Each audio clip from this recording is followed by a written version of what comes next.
Hello everyone, and thanks for joining me.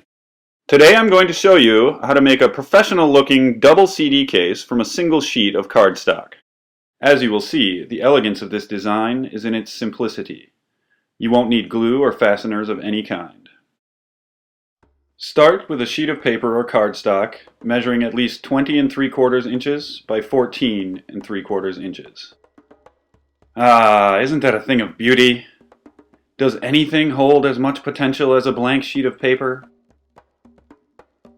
Next, you'll need a pencil and a ruler. The first step is to designate a point in one corner, located 4 7/8 inches from both the bottom and the side. Your ultimate success with this, or any origami, depends on your precision. If you measure each dimension twice, and use those points to sketch a line, the intersection of those lines will provide a more perfect square. Do this with both bottom corners.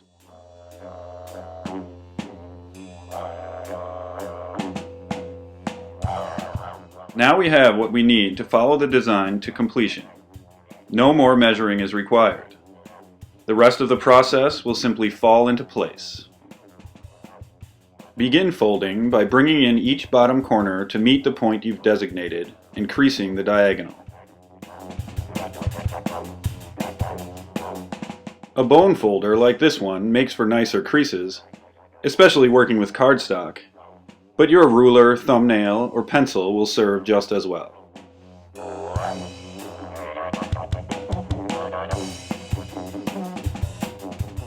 Notice the horizontal line that suggests itself along the top edges of your new triangles.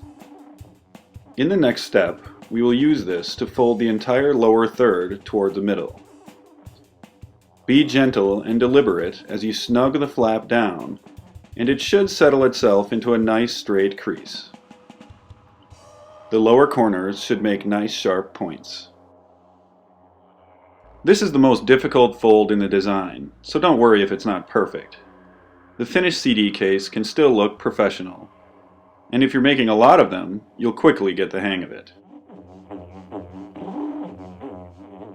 Now we'll fold the sides in. Turn the project over and test around for the right place to fold. There's an edge behind there, and the paper will want to bend along that edge, naturally falling just where we want it. Almost. Be sure the upper and lower edges are parallel, and that the corner point is nice and sharp.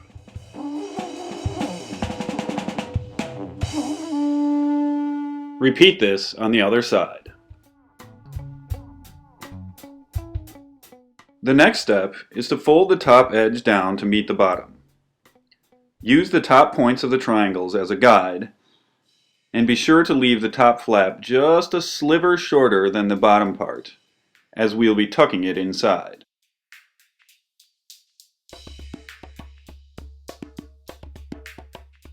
Now insert each corner into its pocket as shown.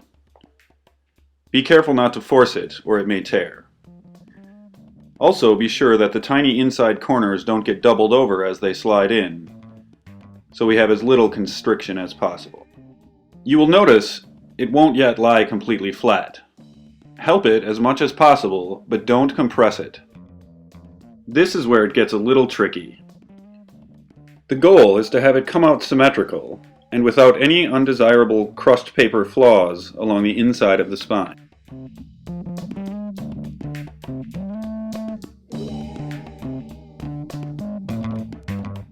Begin to form the spine by lining up the edges and corners of the case's front and back sides. Recrease the edges in this position. The excess paper that bulges on the inside can be carefully drawn toward the spine using a bone folder, ruler, or pencil. A proper spine will have 2 creases. Choose one side and smooth down those layers of paper inside. While holding their position, fold over the cover so its edge falls short of meeting the opposite cover's edge. How short it falls will determine the width of the spine.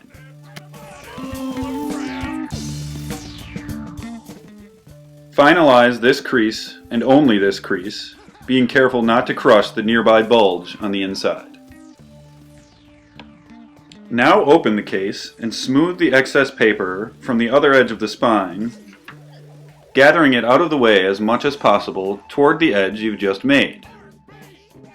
Then duplicate the first spine fold, making sure the cover falls short the same width as before. Crease only the second spine edge. If you've been careful, the inner layer of the spine will lay symmetrically, engaging perfectly with the outer layer. You may want to go over the project now and ensure that all creases are nice and sharp.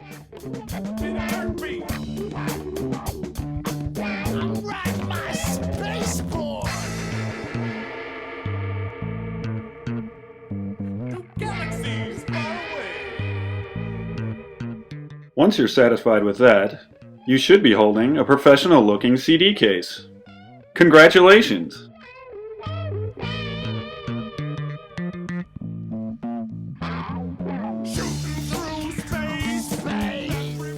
Now, as an addendum, I will apply some printed art to finish the look. I designed this case for Space Modulator, and they chose these snazzy stickers. But it's also possible to begin with pre-printed cardstock.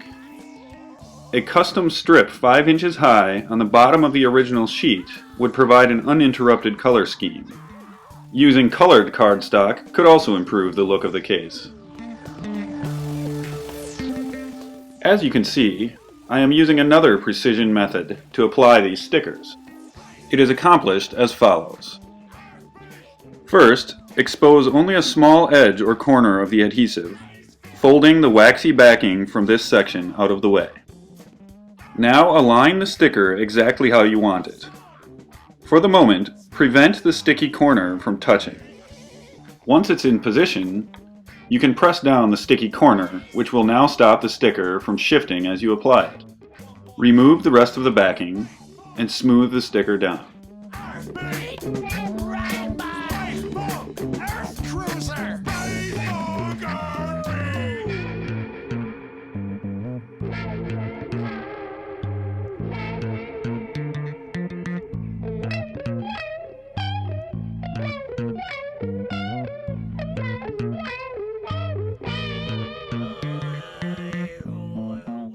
Now we have a final product.